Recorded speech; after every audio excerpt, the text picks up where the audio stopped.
বা করে যেতে পারি, কিন্তু দেবে না। যারা কথা দেবো তার জন্য তার কাছেই সারা জীবন থেকে যাবো। যে আমার জন্য হাঁটু কান্তি নামবে তার জন্য আমি গলা কান্তি নামবো। আমি চাই যে সেই মানুষটা আমার সারা জীবনই পাশে থাকুক, আর আমি সেও যেমন চাই আমি যেমন তার সারা জীবনই পাশে থাকি।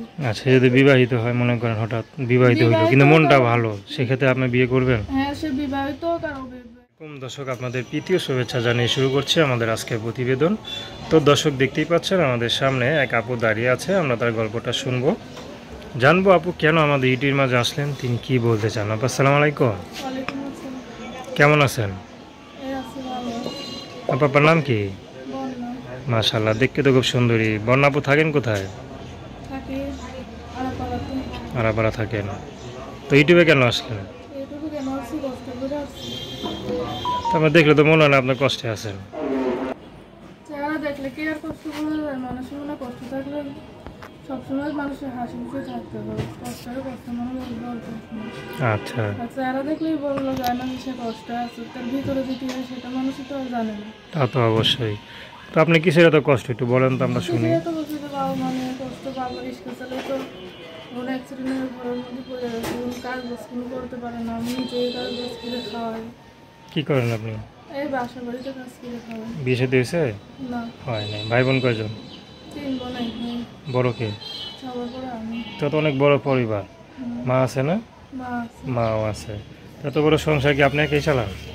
এখন কি করবো, আমি ছাড়া কে চালাবে? যদি বড় একটা ভাই থাকতো তাহলে আমি চালাইতে পারতো।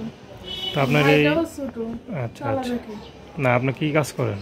বাসা বাড়িতে কাজ তো করি। বাসা কাজ করে কি সব সংসার মানে সবার হয়, খাওয়া দাওয়া, ওষুধপত্র, চিকিৎসা? হয় না দেখেই তো প্রতিবেদনের সামনে আসছে। তার মধ্যে আপনার বিয়ের বয়স হয়েছে, বিয়ে শাদী করতে হবে, ঠিক না? হ্যাঁ। তো বাবা মাকে আপনার বিয়ে শাদীর ব্যাপারে আলাপ আলোচনা করে?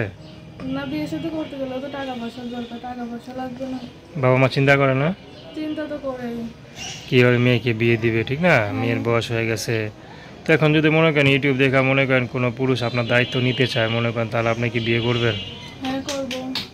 আচ্ছা, তো দর্শক, আপনারা বর্ণাপুর কথা শুনলেন। আর আমার একটা টাচ মোবাইল আছে, মোবাইলটা ডিসপ্লে নষ্ট, ঠিক করতে 3000 টাকা লাগবে। আচ্ছা, তো কে যদি দেয় ট্রান্সফোন ঠিক করবেন তো? হ্যাঁ, করবো। তার সাথে কথা বলবেন? হ্যাঁ, বলবো। কথা দিয়ে কথা রাখবেন তো? হ্যাঁ, রাখবো। রাখবো না কেন?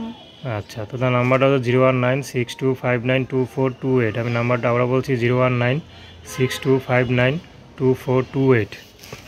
তো প্রেম ভালোবাসা, সাহায্য সহযোগিতা, বিয়ে শাদী করে একান্ত আপনাদের ব্যক্তিগত ব্যাপার। তো আসুন আমরা 5 ওয়াক্ত নামাজ পড়ি, সর্বদা দেশের সেবা করি। সালাম।